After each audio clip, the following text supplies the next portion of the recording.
Македонскиот центар. За оваа академска година последно, веќе започнуваат летните одмори и секако време е малку и вие, а и ние да се одмориме од напорната година исполната со многу, се надевам, за вас интересни настани. Ова последно предавање е во јули, бидејќи е посветено на еден словенски празник, пагански словенски празник, Иван Купала, кој што се паѓа на 7 јули, односно, како велат, ноќта 6 наспрема 7 јули.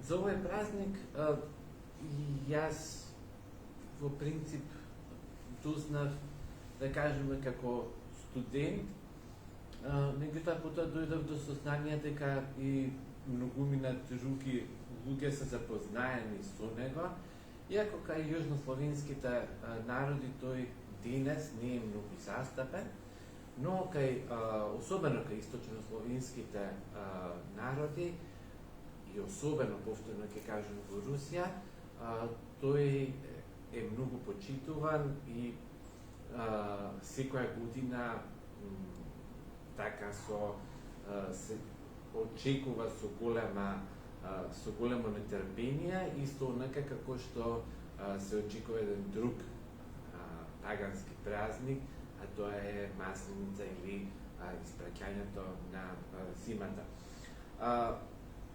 Инаку Иван Купала истовремено е словенски празник на летниот солнцестој, но и црковен ден на раѓањето на Јован Крстител, или кај нас во Македонија познат како Иван ден. Паганскиот Иван Купала паѓа, како што реков, на датумот на летниот солнцестој, кога ноќта во годината е всушност најкуса. Според астрономските пресметки, тоа е периодот помеѓу 19 јуни и 10 јули. Секако, нашите предци не ги знаеле овие нијанси, па затоа празникот го одбележувале на условен датум, како ним се гледало дека е најдолг денот, односно тоа било 24 јуни според јулијанскиот календар, тоест 7 јули според григоријанскиот календар. Како што реков, на овој ден се одбележува не еден, ами два празника. Првиот е паганскиот Иван Купала, а вториот е црковниот. Работата е во тоа што на 7 јули православната црква го одбележува раѓањето на Јован Крстител, односно оној кој го крстил Исус Христос во водите на реката Јордан. Постои разидување на мислењето за тоа дали празнувањето на раѓањето на Јован Крстител е намерно поставено на денот на летниот солнцестој. Секако постои мислење дека тоа е направено за кај верниците да се искоренат оние пагански традиции. Меѓутоа, што вели науката во врска со тоа, црковниот календар во Стара Русија е практично земен од Византија. Во тоа време тој во целост бил формиран и на него практично не се вршила никаква модернизација, особено тоа не можело да стане збор за дека ќе се врши никаква модернизација која што ќе се однесува на словените. Она што денес можеме да го заклучиме, всушност дека станува збор за едно чисто совпаѓање. Според Евангелието, родителите на Јован, свештеникот на Ерусалимскиот храм Захарија и неговата сопруга Елизавета, живееле без деца до, да кажеме, позрела возраст, односно малтен речи до старост. Но еден ден архангел Гавриил му се јавил на Захарија за време на божествената служба и му го соопштил предстојното раѓање на синот. Тој се сомневал нели во овие зборови и бидејќи секако тој бил премногу стар за неговиот недостаток во верата, тој онемел и почнал да зборува дури по раѓањето на неговиот син. Според веронауката именно Јован станал пророкот спасител и всушност тој ги подготвил евреите за проповета на Христа. Но паганскиот празник Купала очигледно се славел и многу пред тоа ѓањето на христијанството. Тој всушност бил посветен на славинскиот бог Јарила. Јарила е заштитник на сонцето и на целиот живот на земјата и затоа постои дури и друго име за овој празник, а тоа е Јарилин или Јалијов ден. Одделни христијански седници го славеле раѓањето на Јован Крстител уште во 3-тиот век на нашата ера, но овој празник станал општа црквата многу подоцна. Но учениците веруваат дека тоа се случило некаде во 11-тиот век, кога всушност се појавиле и првите икони посветени на овој христијански празничен датум. По православната црква, рождеството на Јован Крстител е еден од поголемите празници, заедно со покровот на Пресвета Богородица и отсекувањето на главата на Јован Крстител и секако денот на апостолите Петар и Павле. Датумот секогаш паѓа во периодот на Петровите пости. Покрај тоа, ова е исто така еден од трите празници на православниот календар кој е посветен на раѓање на личност почитувана од верниците. Како што знаете, постојат уште два такви празника, тоа е раѓањето Христово и раѓањето, односно рождество на Пресвета Богородица. Така црквата всушност и го нагласила посебното место, односно посебното значење што Јован Крстител го има во христијанството. Историјата на паганскиот празник Иван Купала е никако нејасна и тоа е, можеме да кажеме, нормално со оглед на временската дистанца. Современите следбеници на старите словенски верувања тврдат дека всушност вториот дел од името на празникот Купала е оригинал, додека името Иван започнало да се додава по покрстувањето на Стара Русија.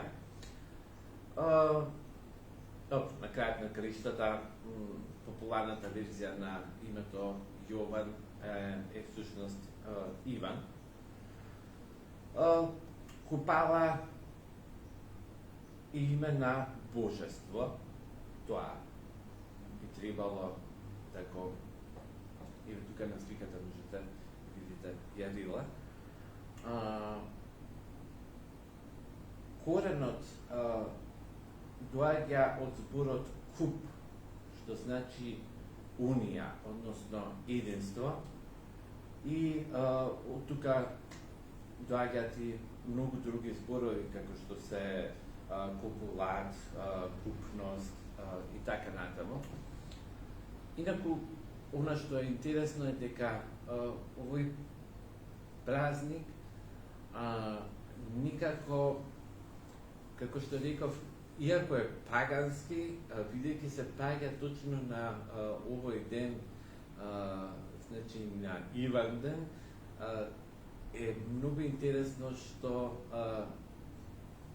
некако има некаква поврзаност кај народот помеѓу паганското и христијанското, а таа поврзаност и таа приданост можеме да ја забележиме и во многу уметнички дела, значи од секој жанр, дали е тоа литература, сликарство, па на крајот на криштата и во филм.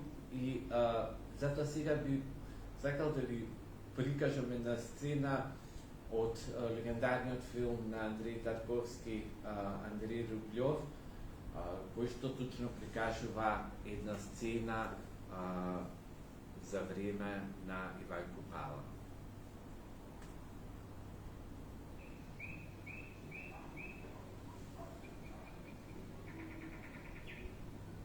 Видишь? Идем. Что это? Идем же, идем.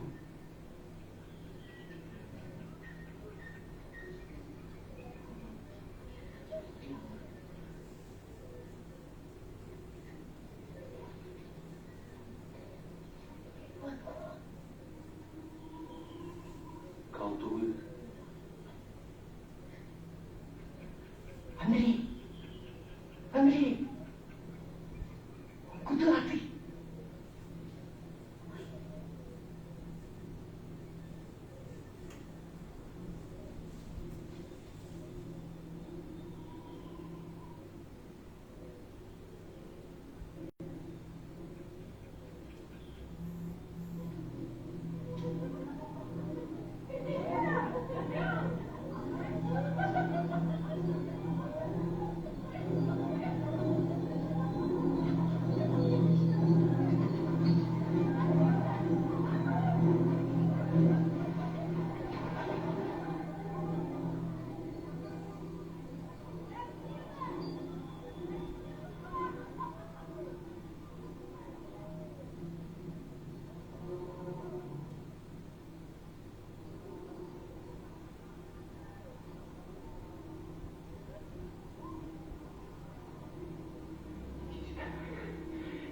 Ко мне.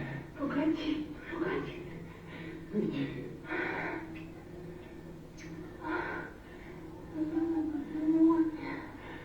Подери руку-то. Ну, тихо.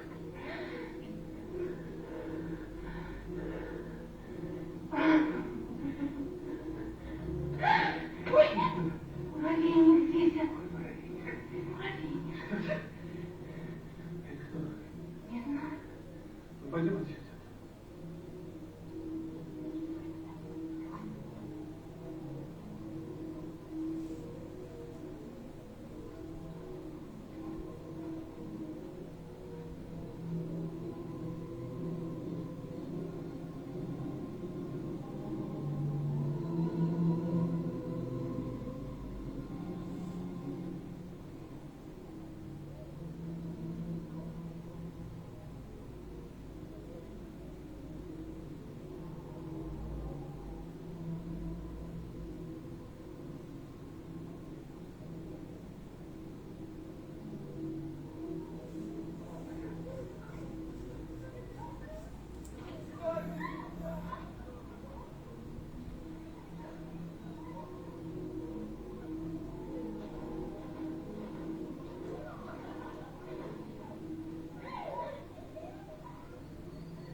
Така, значи, еден дел од Андреј Рублјов и запомнете оваа сцена со реката, затоа што потоа ќе направиме една друга интересна аналогија.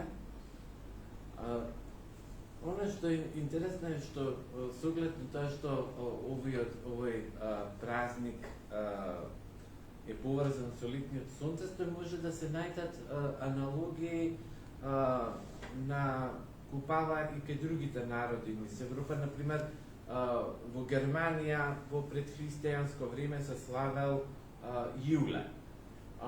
Во Финска се нарекувал Јоханес. За оние кои што ја слават паганската купола, празникот првенствено се поврзува со природата и со потомството. Еден од главните елементи на прославата се цвеќињата и билките. Девојките плетат венци од цветови, домовите се исто така украсени со билки. И од тука и уште еден назив на овој празник, а тоа е Иван Травник. Че од зборот трава, трева. Покрај тоа на овај ден, како што можете да видите и во исечокот, младите луѓе си бараат партнер. За време на така наречените тркалезни танци, девојките си бендисувале момчиња.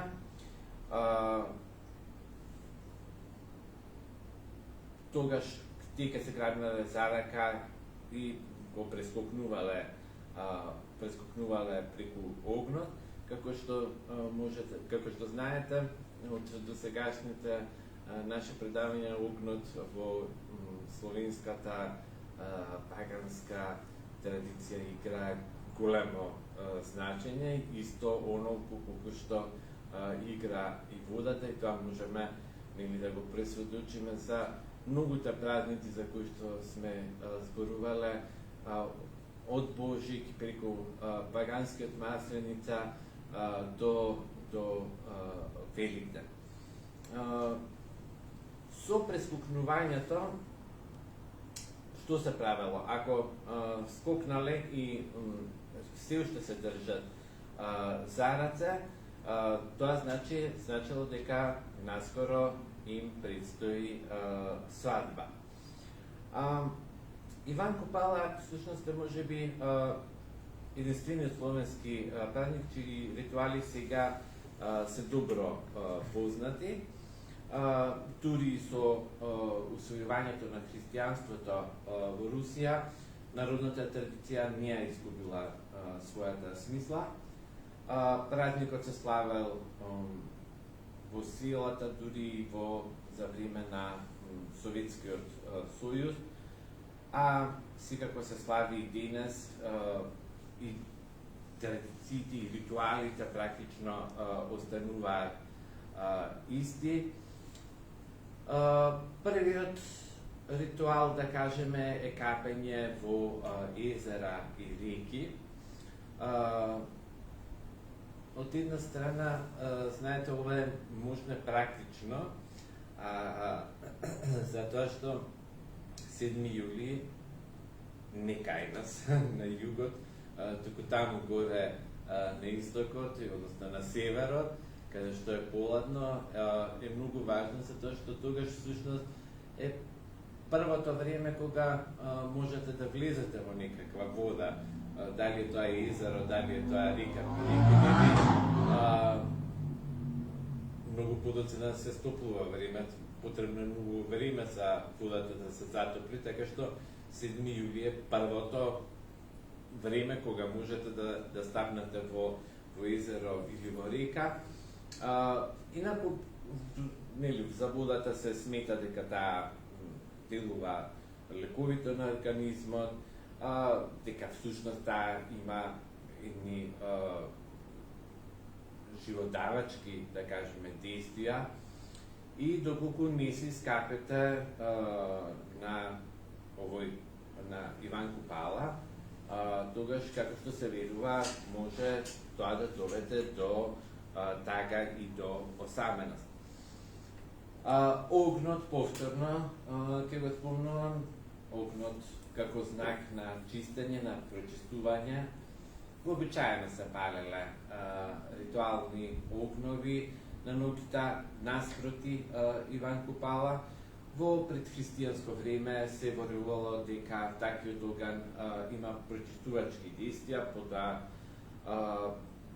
покрај него значи се палеле и огнови со кои што ќе се избргати лошите духови.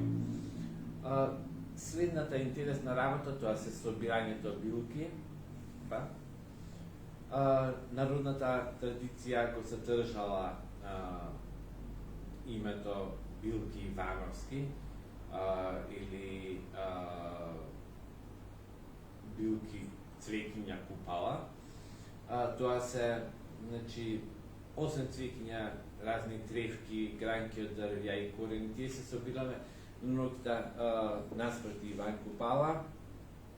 И за овие растенија се верувало дека не само што имаат лековита, туку имаат и магични својства и секако се користеле за време на лекување, за време на гатање и така натаму. Во народната култура Иван Купала има големо значење. Празничните обичаи стануваат особено популарни по делото на Николај Гоголј вечер наспроти Иван Купала, каде што овој руски писател вешто ги пренесува главното верување на празникот, односно сите тоа дека сите зли духови излегуваат вечерта наспроти Иван Купала и затоа се верува дека на оваа ноќ треба да се биде особено внимателен. Луѓето веруваат дека на овој ден исто така се отвара вратата помеѓу два света, земниот и оној другиот, затоа различни духови би можеле всушност да им даваат на луѓето совети или, например, да кажат што ги чека во иднина. Затоа и многу често на овој ден се гатало, се повикувале духовите на, односно гласовите од оној свет, за да можат да кажат што треба понатаму да се прави. На овој ден на Иван Купала се верува дека всушност цути папратот. Цветот на ова растение има магична моќ.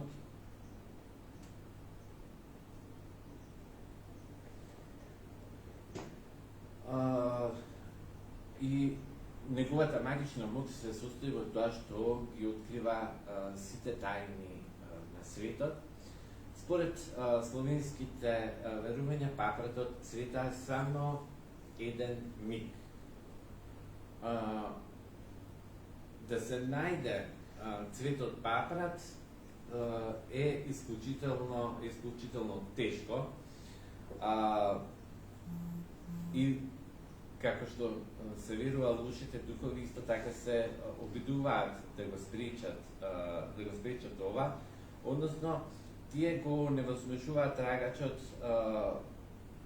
му го одземаат разумот, говорот и практично сознанието со цел да не се најде цветот од папрат.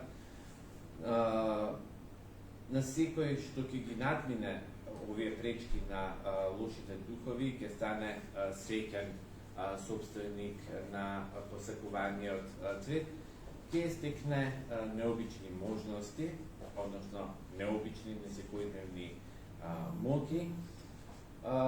Тој практично се сметало дека ќе стане продуховен, ќе може да го разбере дури и јазикот на животните, да ќе види сите богатства и да има влијание, односно да им заповеда на лошите духови.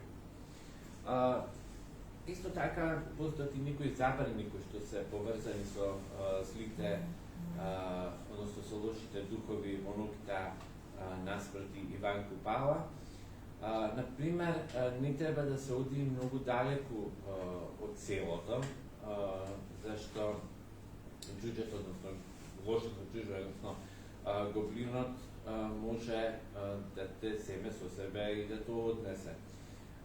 Опресно било да се плива далеко, бидејќи русалките можат да те земат под вода.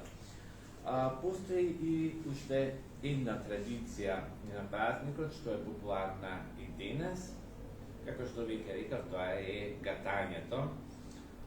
Иднината може да се дознае од венците, кои што ги гледате на сликата. Вечерта пред Зајдисонце, девојките плетат венци од цвеќиња и на Зајдисонце ги пуштаат во вода, замислувајќи желба. Доколку венецот плови, тогаш се ќе се оствари. Ако потоне или ако излезе на брегот, тогаш нема да се оствари желбата. Девојките исто така ставале венци во вода и за да ја дознаат својата судбина.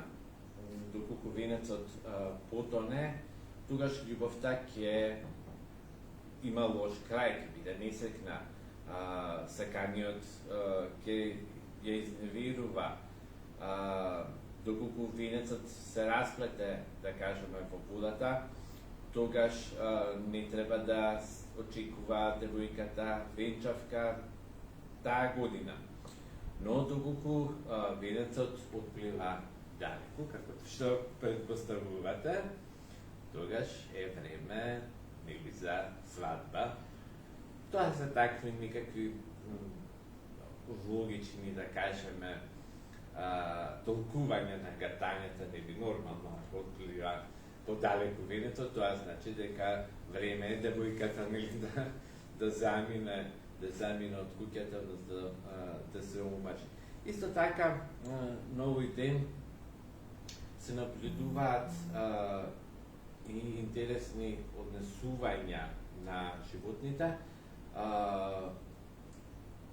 Например, доколку се слушне звук на кукавица, тогаш се сметало дека есента ќе биде студена.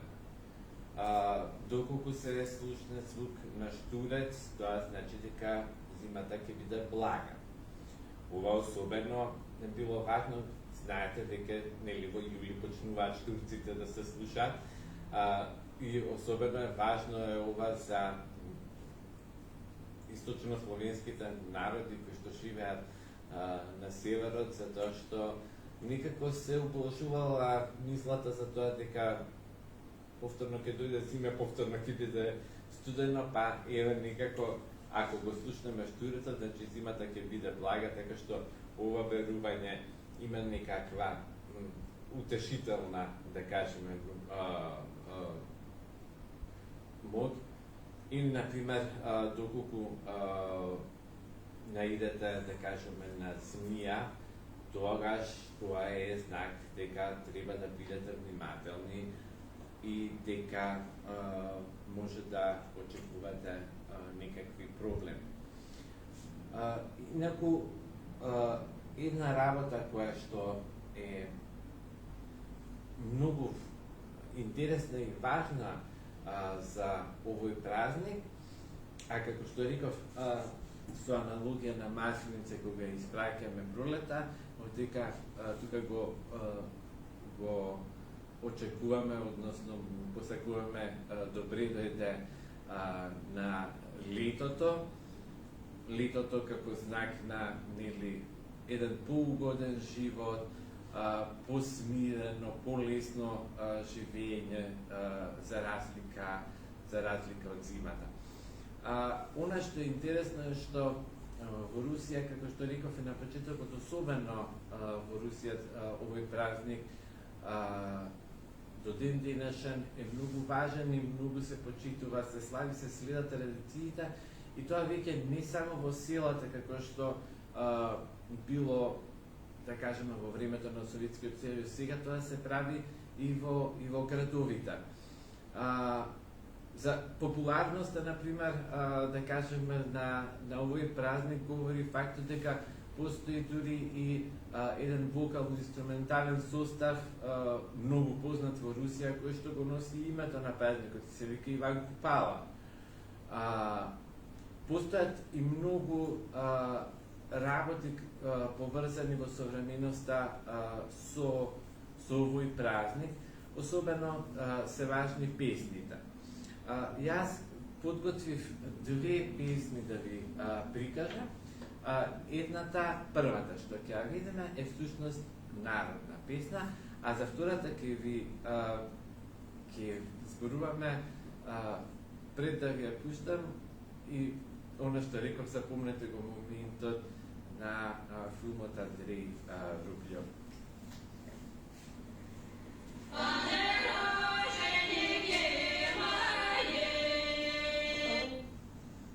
Лош пример. Само секунда.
Следната numera е всушност мощно интересна.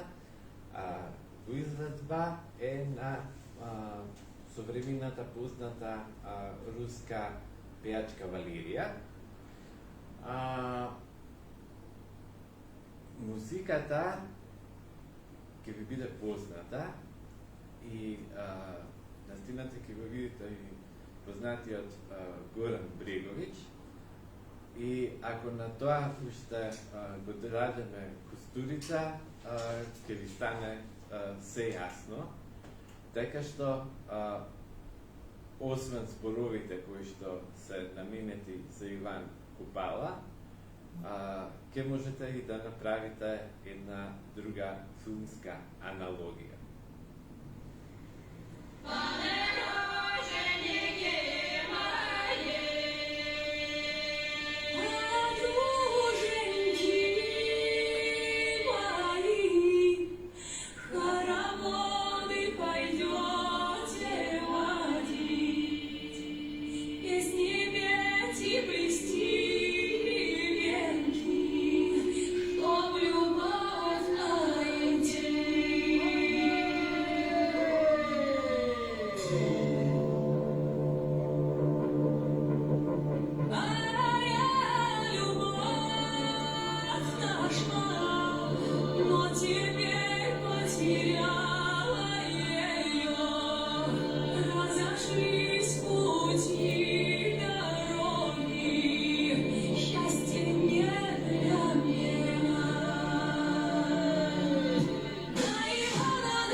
тематиката секако и на оригиналот, да кажеме, Ѓурѓовден и на оваа верзија, секако тематиката е љубовна, меѓутоа фонот на кој што се одрива се два многу важни празника, Ѓурѓовден или и Иван Купала, и ако доколку се сетите на филмот, ќе видите и многу поврзаности, поврзани нешта со Ѓурѓовден и Иван Купала. Секако кај нас тоа е многу поинаку, затоа што Ѓурѓовден е на 6 мај, кога навистина за прв пат можете да ставите ногата во вода.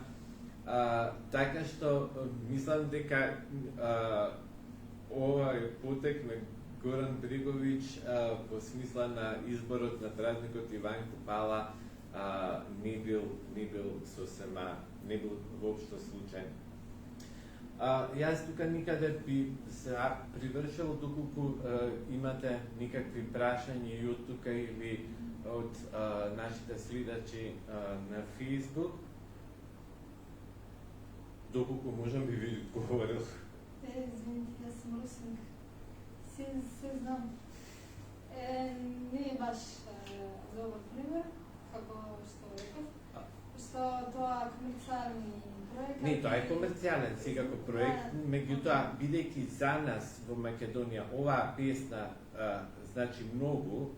Мислам дека е нешто... Не, ова е преработка. Значи, ова е преработка на песна на Горан Бреговиќ, која што апсолутно во поранашна Југославија сите ја знае, до ден денешен е можне популарна. Значи Горан Бреговиќ ја користи песната е истата, текстот е, значи само различен и е на руски јазик, и тоа беше мојата интенција да покажам дека какво значење има, како што кај јужните Словени има големо значење, да кажеме, Ѓурѓовден. Дека сите поврзано. Не е намерно избран, според мене, Иван Купала не е намерно избран за оваа песна, затоа што има многу заеднички мотиви помеѓу Ѓурѓовден и помеѓу Иван Купала во Русија. Особено ако се погледне филмот, со гледање на филмот всушност личностите испрегуваат. Барем по слики ве видите, за Иван Купала сега дознавам, но од сликите што ги видов и споредувајќи го филмот, навистина има многу сличности. Тоа беше и интенцијата за зошто го проектирав. Бреговиќ направил убав спој. Да, убав спој секако, и повторно ќе кажам, повторно е една љубовна елегија, љубовна е тематиката, меѓутоа фонот се нели два празника летни, Ѓурѓовден и Иван Купала. Дали имаме некакви прашања, може би следачите на Facebook? Имаме барање за линк од филмот за Тарковски. За линк од филмот за Тарковски? Подоцна на Facebook ќе го споделиме. Ќе го споделиме, да, на Facebook. Тоа е Андрей Рублјов, мислам. Не можам да кажем најдобриот филм на Тарковски, бидејќи сите негови филмови од прв до последен се најдобри. Така што може да се најде на повеќе места. Јас колку што видов и овој исечок всушност го седов од YouTube, каде што го има целиот филм, па јас го направив тој исечок. Тогаш јас би се заблагодарил пред се на публиката кој што во овој топол ден не удостои да дојде тука, како и на нашите многобројни следачи на Facebook. Би ви посакал убаво лето, убави летни одмори и се гледаме со нови содржини повторно од септември. Ви благодарам.